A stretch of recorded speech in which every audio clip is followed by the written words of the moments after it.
आज, अभी, इसी क्षण मैं अपने संपूर्ण राज्य का त्याग करता हूं। मैं अपने संपूर्ण राज्य का त्याग करता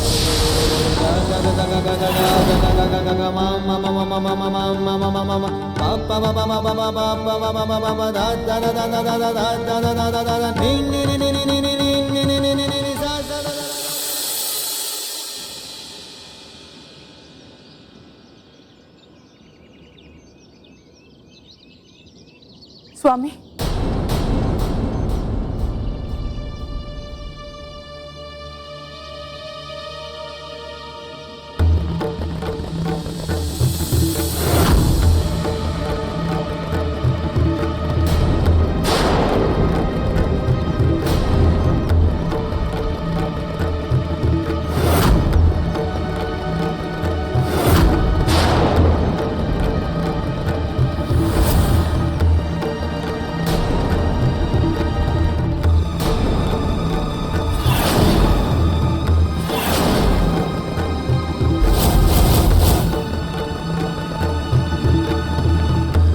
अकेले अपनी छाया को छोड़कर कहाँ जा रहे हैं आप?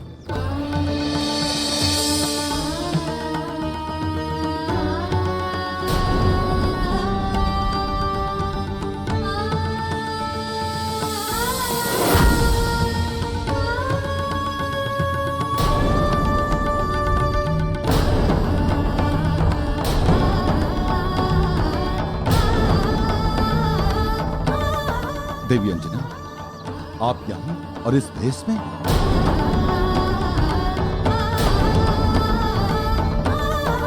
हाँ स्वामी, मैं आपकी धर्म पत्नी हूँ और कहाँ रहूंगी? जहाँ आप वहीं मैं। नहीं देवी, संन्यास मैंने धारण किया है, ये मेरा निर्णय है।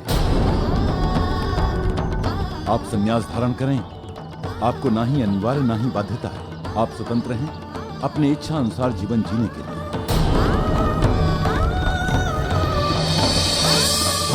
अपनी इच्छा अनुसार ही तो जीने के लिए आई हूँ।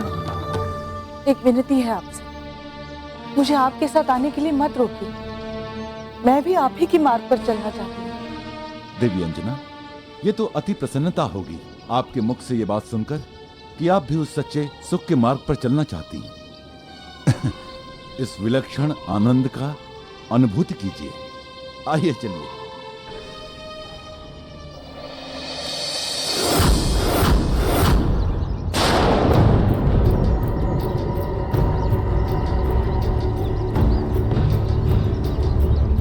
ये क्या, अंजना और केसरी दोनों एक साथ? नहीं नहीं, यदि अंजना केसरी के साथ रहेगी तब तो मैं अपनी योजना में कभी सफल नहीं हो पाऊंगा। केसरी को कभी भी मृत्यु तक नहीं पहुंचा पाऊंगा मैं।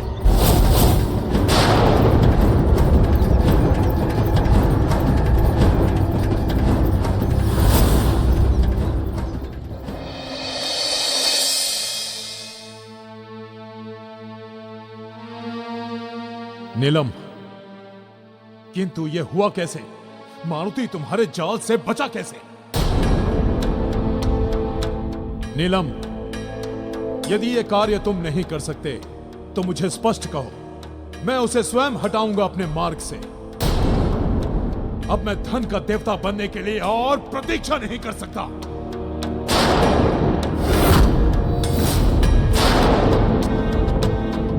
धनाक्ष, मुझे एक अवसर और दीजिए, क्योंकि मेरा एक गुण और भी है कि यदि नीलम किसी के विपरीत हो जाए तो वो उसकी मृत्यु का कारण बनता है। और इस बार मारुति के साथ ऐसा ही होगा धनाक्ष। इस बार वो मेरे षड्यंत्र से बच नहीं पाएगा, नहीं बच पाएगा। हाँ,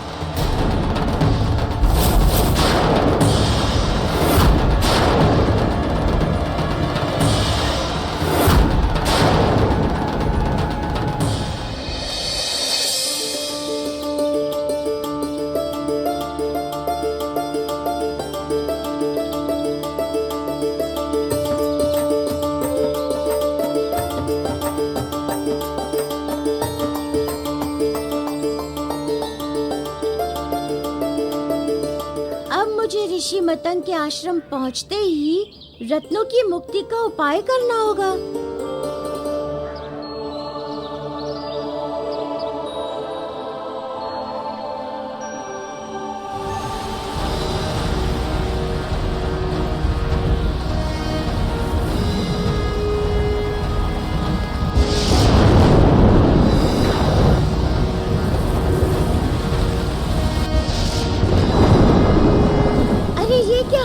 अचानक इतनी तीव्र आंधी कहां से चलने लगी?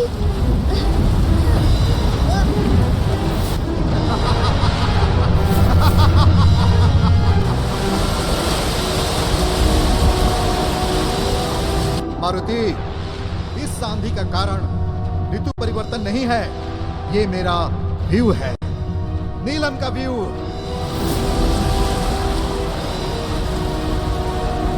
अब तुम मेरे इस चक्रव्यूह से इस बार जीवित नहीं बच पाओगे मारुति।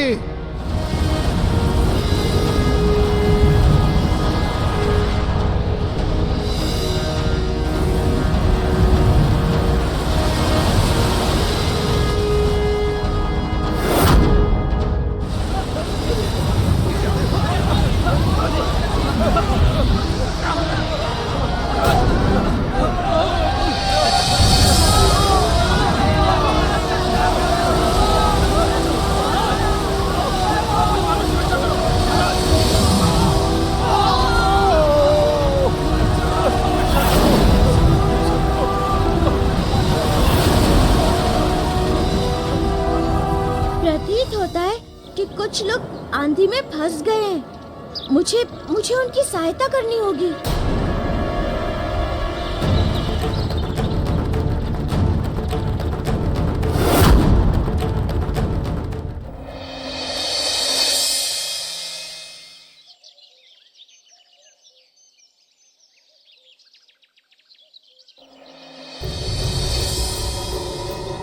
अंजना, अब तुम्हारी सारी चेष्टा व्यर्थ है।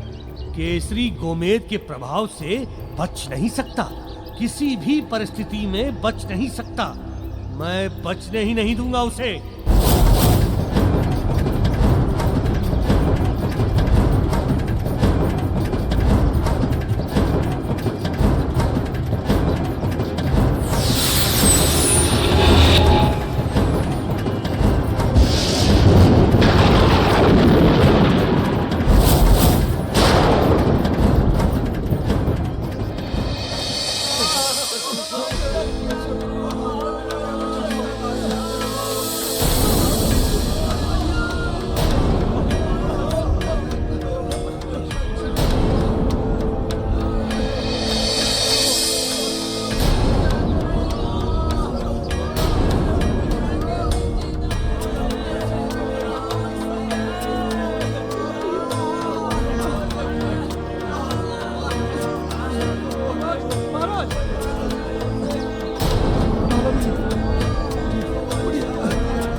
महाराज,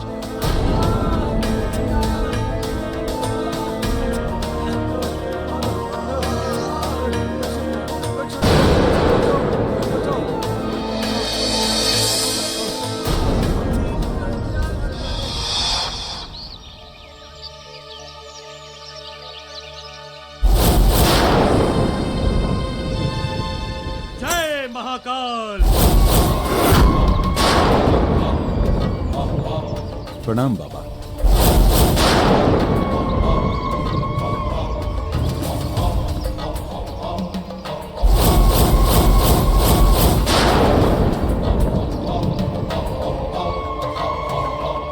तो तुम सुख की खोज में निकले हो?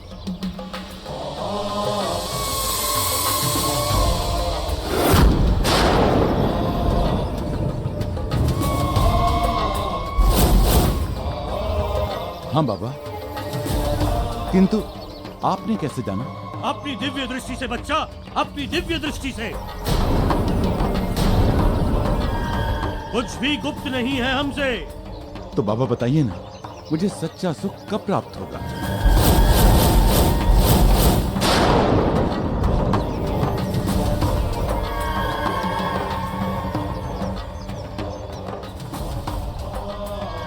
कभी नहीं होगी, कभी नहीं होगी।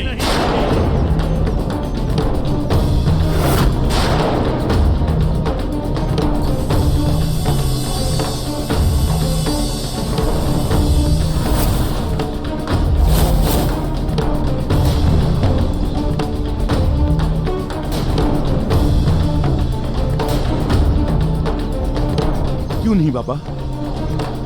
इस सुख को पाने के लिए मैंने अपना सब कुछ त्याग दिया, तो सच्चा सुख मुझे क्यों नहीं प्राप्त होगा? क्योंकि तुमने अपने शरीर का त्याग नहीं किया है बच्चा।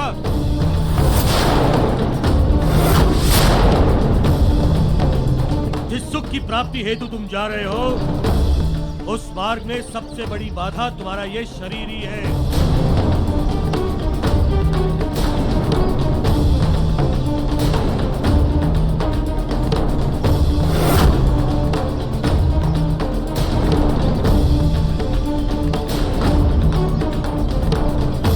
बाबा, मैं कुछ समझा नहीं। समझ जाओगे, अति शीघ्र समझ जाओगे, और जब समझ आ जाए तो आ जाना हमारे पास। ये क्या? ऋषिवर ने ये क्या कह दिया महाराज को? कहीं महाराज इनकी बात समझ न जाए, अन्यथा अनर्थ हो जाएगा।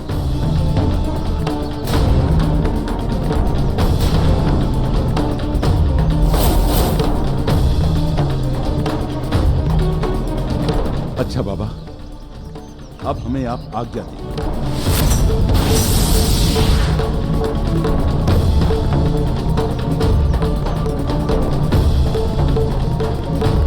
अंजना, जो तुम सोच रही हो वो मैं जानता हूं, परंतु तुम्हारे सोचने से अब केसरी बचने वाला नहीं है। उसकी मृत्यु निश्चित है, निश्चित, क्योंकि वो मेरे प्रभाव में है। इस गोमेद के प्रभाव में और मेरे प्रभाव के समक्ष सभी धर्मों का प्रभाव शून्य है।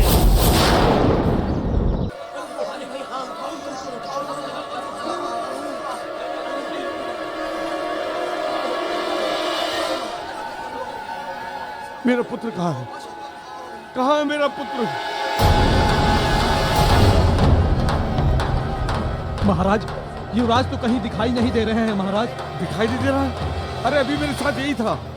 ध्यान से सोचिए, यही कहीं होगा।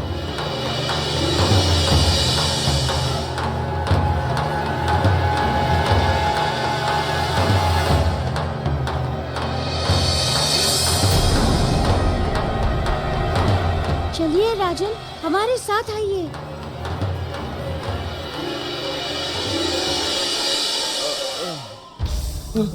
पुत्र, मेरा पुत्र, उठाओ उठाओ जल्दी। समझ राजकुमार, राजकुमार,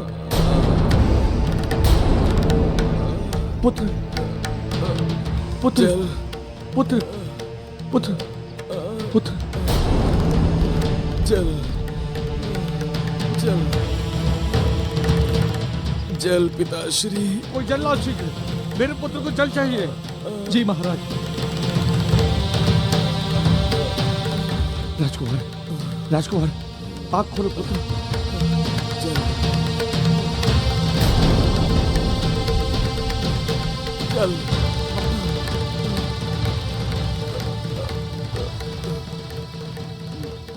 क्षमा करें महाराज, परंतु आंधी के कारण एक बूंद भी जल नहीं बचा।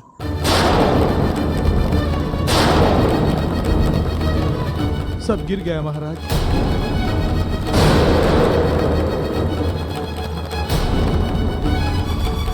कुछ भी कीजिए, कहीं से भी व्यवस्था कीजिए। जल नहीं मिला तो मेरा पुत्र मर जाएगा। जाओ।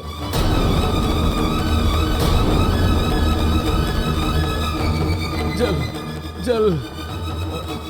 महाराज, आप चिंता ना करें, आपके पुत्र को कुछ नहीं होगा। मैं लाऊंगा जल।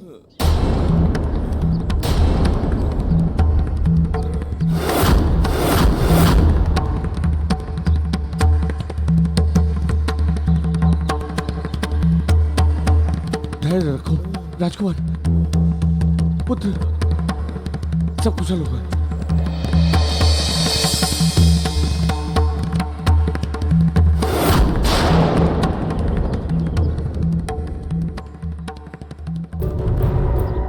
जाओ मारुति जाओ, अब ये जल ही तुम्हारे जीवन का बैरी बनेगा।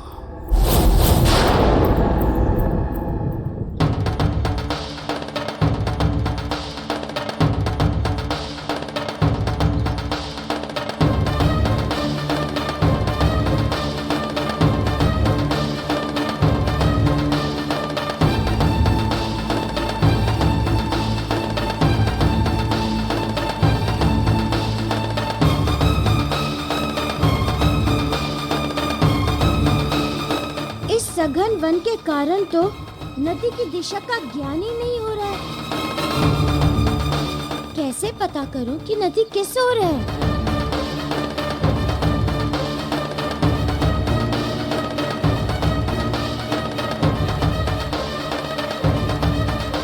पक्षियों का कलरव?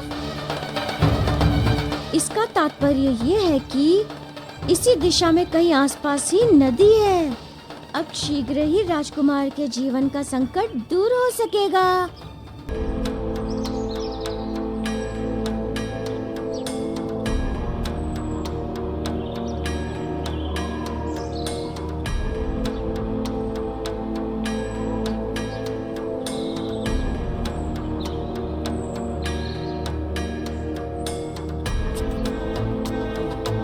जल जल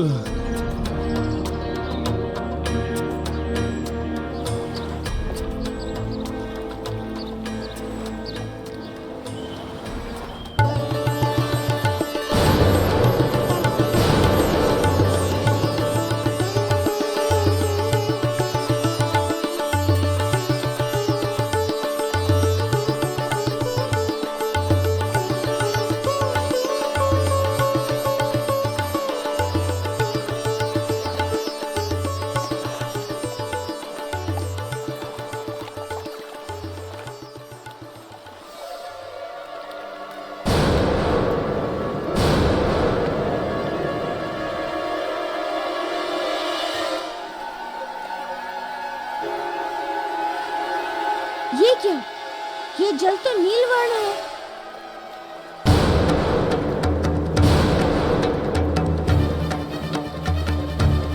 अरे इस नदी का जल भी नीलवर्ण है, वो सामान्य से अधिक। क्या हो सकता है कारण? नहीं नहीं, अभी समय नहीं है इस पर विचार करने का। किसी का जीवन संकट में है, पहले उसका जीवन बचाना परम आवश्यक है।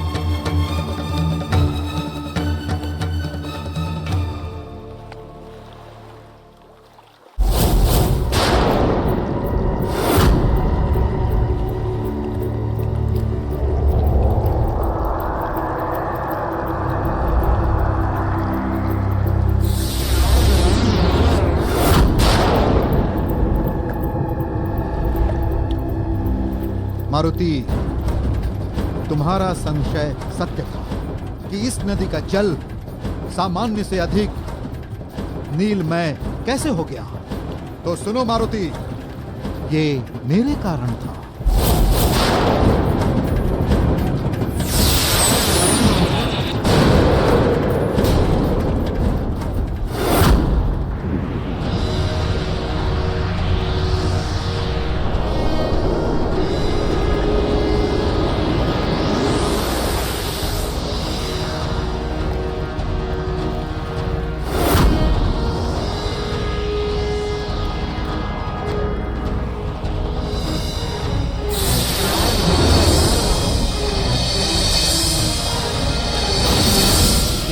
मेरे कारण था, मेरे प्रभाव के कारण,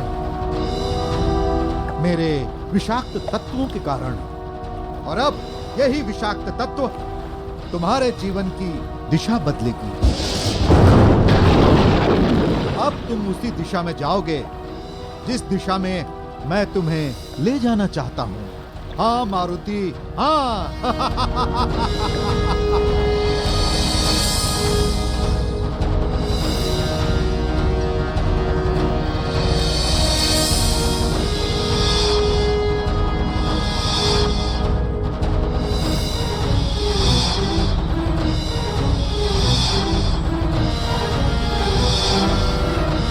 जल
हे सत्पुरुष, सब कुछ दान देने के उपरांत भी मुझे शांति नहीं है। वो सुख प्राप्त नहीं हो रहा है जिसके लिए मैंने सब कुछ दान दिया, सब कुछ त्याग दिया। श्री संपदा, राजपाट का दान दान नहीं। सही अर्थों में भौतिक वस्तुओं का दान दान नहीं होता, क्योंकि ये तो कोई भी कर सकता है। वो दान है स्वदान।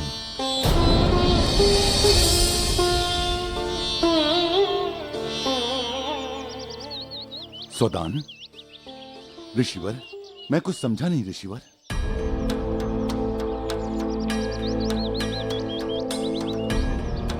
स्वदान का अर्थ है शरीर, जिस पर केवल तुम्हारा अधिकार है।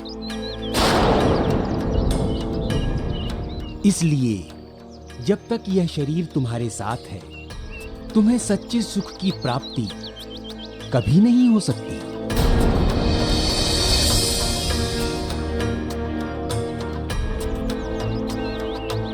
समझ गया, मैं समझ गया ऋषिवर आपकी बात को। उस ऋषि ने भी यही बात कही थी। जिस सुख की प्राप्ति हेतु तुम जा रहे हो, उस मार्ग में सबसे बड़ी बाधा तुम्हारा ये शरीर ही है।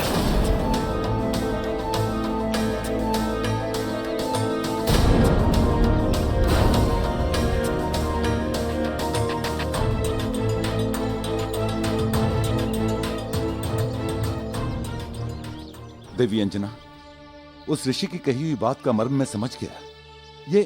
ये हमारा शरीर ही दुखों का मूल कारण है।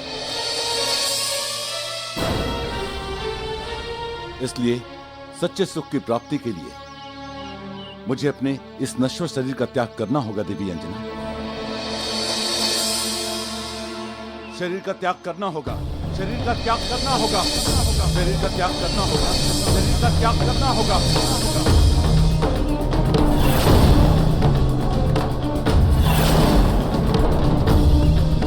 स्वामी के मन में ये क्या बात आ गई? इनकी जैसी मनोस्थिति है, उसमें तो ये कुछ भी अनर्थ कर सकते हैं।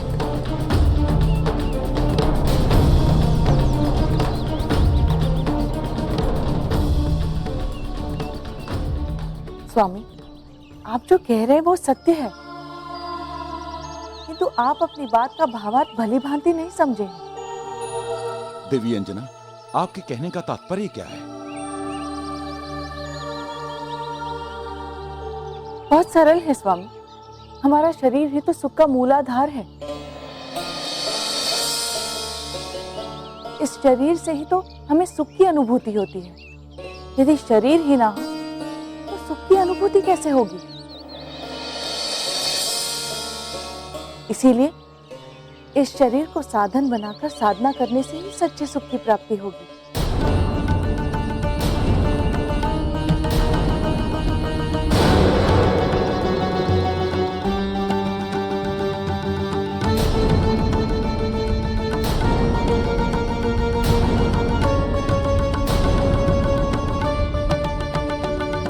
आपकी बातों में सत्यता है देवी अंजना।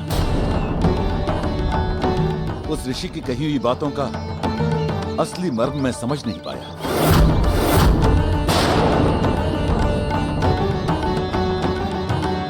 अभी और मंथन करना होगा।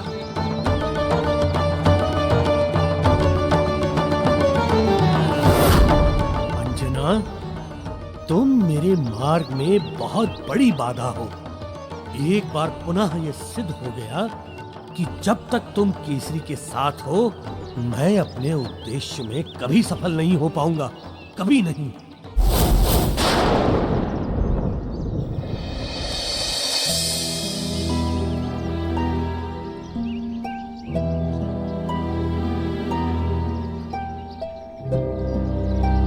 मेरे प्राण निकल रहे हैं, मेरा गला सूख रहा है। जल जल पिताश्री, मुझे बहुत प्यास लगी है, मेरे प्राण निकल रहे हैं। जल। धैर्य रखो पुत्र, वानर बालक जल लेकर आता ही होगा।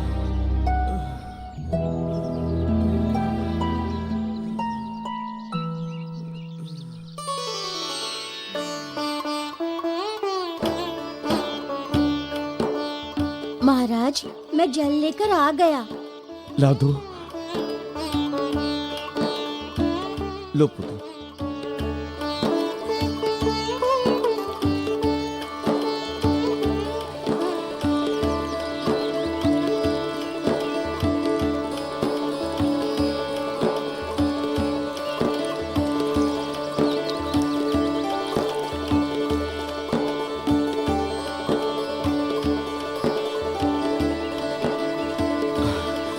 अब अच्छा लग रहा है।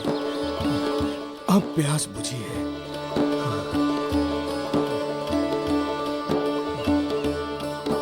अच्छा लग रहा है।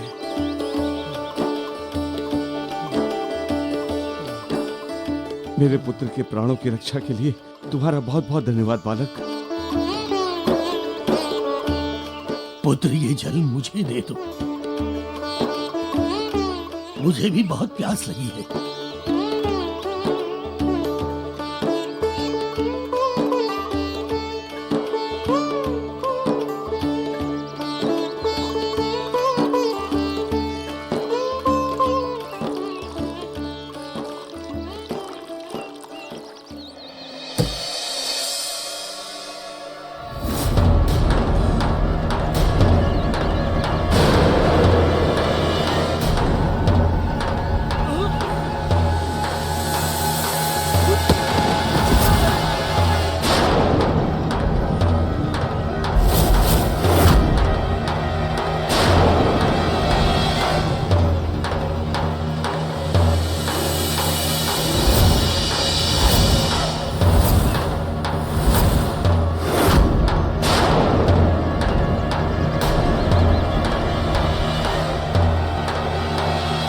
अचानक इसे क्या हो गया?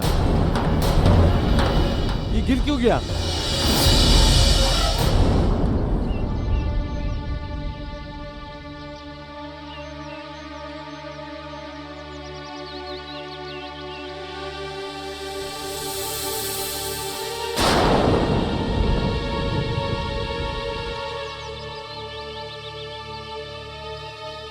महाराज, इसकी तो मृत्यु हो गई।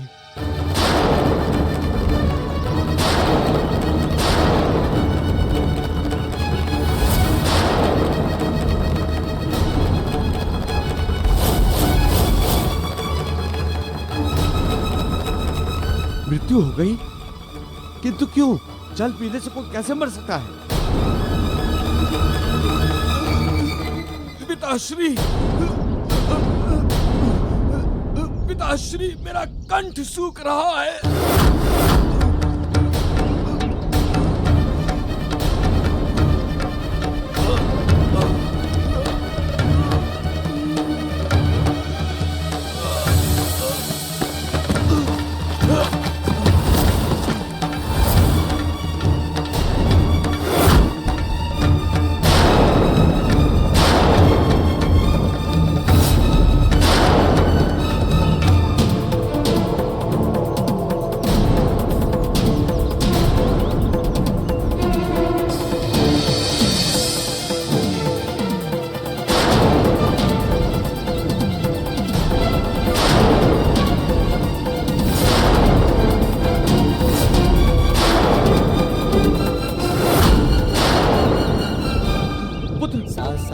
पुत्र, क्या हुआ तुम्हें? पुत्र,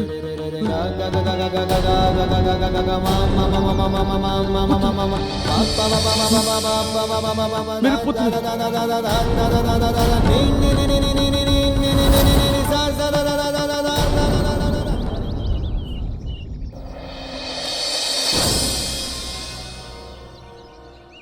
ये संसार और संसार की सभी वस्तुएं मिथ्या है, माया है, एक छलावा है। सत्य तो केवल एक है, परम सुख, सबसे ऊपर, सबसे अनमोल। परिस्थितियां दिन प्रतिदिन जटिल होती जा रही हैं। रात सुख में रहने वाले व्यक्ति को अब ये संसार मिथ्या प्रतीत हो रहा है। यहाँ तक कि जीवन से भी मोह भंग हो गया है। क्या हो गया है इन्हें? किस सुख का अभाव हो गया है? किस बात का दुख हो गया है कि ऐसा जीवन यापन करने का हट कर बैठे हैं?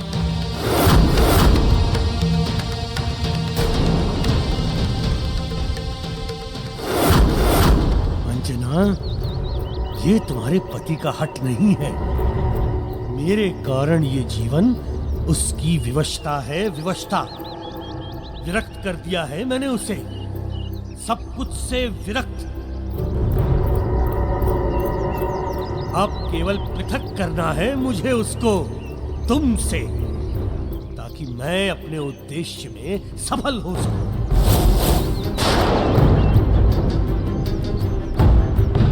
ये लीजिए स्वामी, भोजन स्वरूप ये फल ग्रहण कर लीजिए। देवी अंजना, मैंने भोजन त्याग दिया है। मिथ्या है सब संसार और संसार की ये सब वस्तुएं। किंतु स्वामी, मैंने आपसे कहा था ना कि जीवन साधन है, सुख का साधन, और उस परम सुख को प्राप्त करने के लिए इस जीवन को बचाकर रखना आवश्यक है।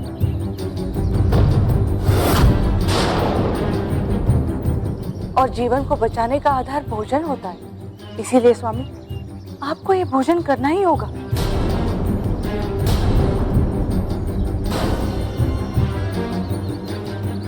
किंतु देवी, मैंने ये भोजन त्याग दिया है।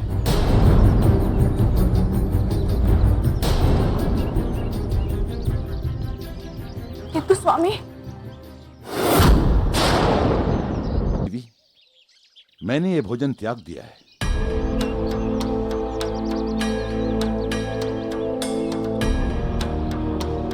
किंतु स्वामी,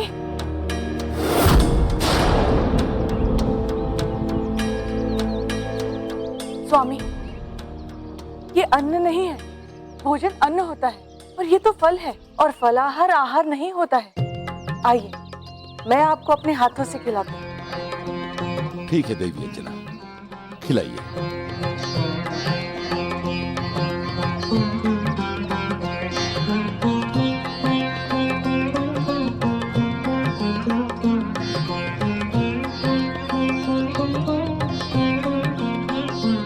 मीठे हैं ना? हाँ देवी अंजना, ये वेद नहीं है, आपका प्रेम है।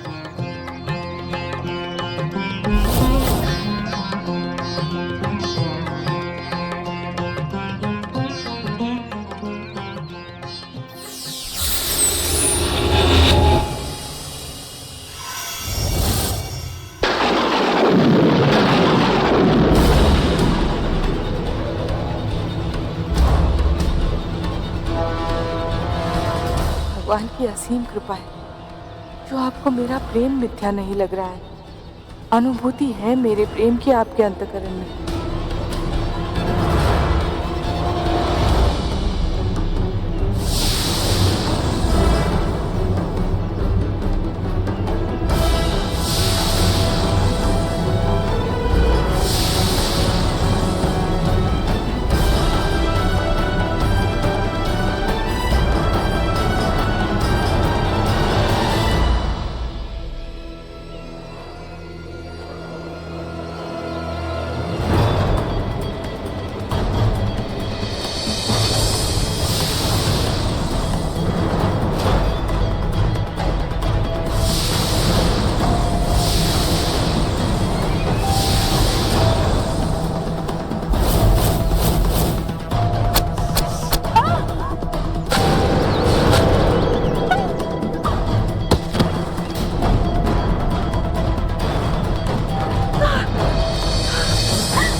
स्वामी, रक्षा कीजिए स्वामी, बहुत असहनीय पीड़ा हो रही है।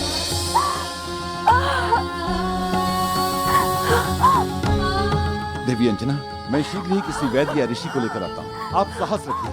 नहीं स्वामी, आप मुझे अकेला छोड़कर कहीं मत जाइए। देवी अंजना, मैं शीघ्र ही लौट कर आता हूँ। स्वामी, स्वामी, स्वामी।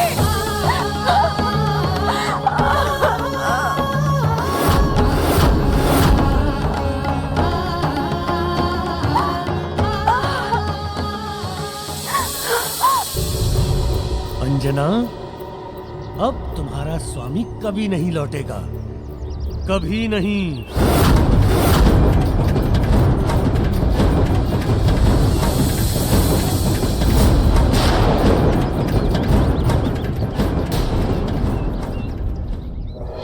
मेरे पुत्र की मृत्यु कैसे हो गई? महाराज, इन दोनों की मृत्यु जल पीने से हुई।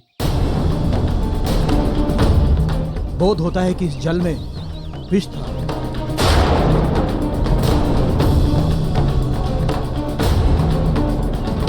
ये क्या कह रहे हैं आप? जल तो मैं नदी से लेकर आया था। नदी के जल में भला विष कहाँ से आएगा?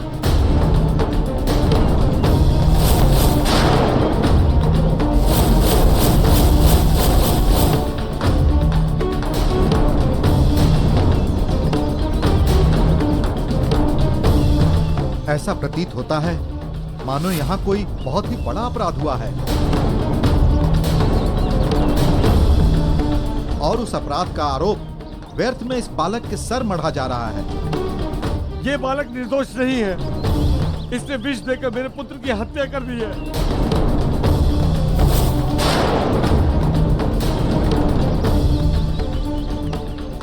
वियोग के कारण आप भ्रम और संदेह के घेरे में आ गए हैं।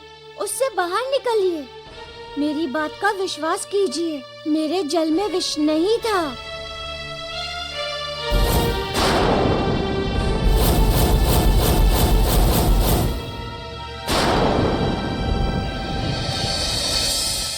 ठीक है, इस बात का निर्णय अभी हो जाएगा। लाओ, जल का पात्र मुझे दो।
वानर बालक, इस जल में विष तो है,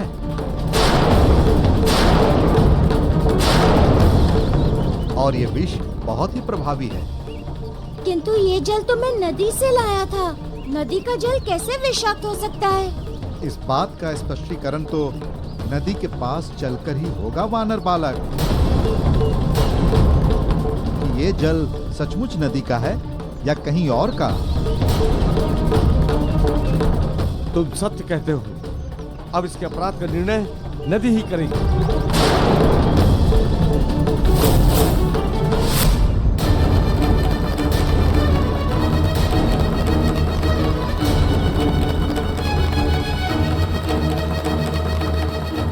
मारुति, अब तुम हत्या के आरोपी हो चुके हो। इस आरोप से मुक्ति अब असंभव है तुम्हारी, असंभव।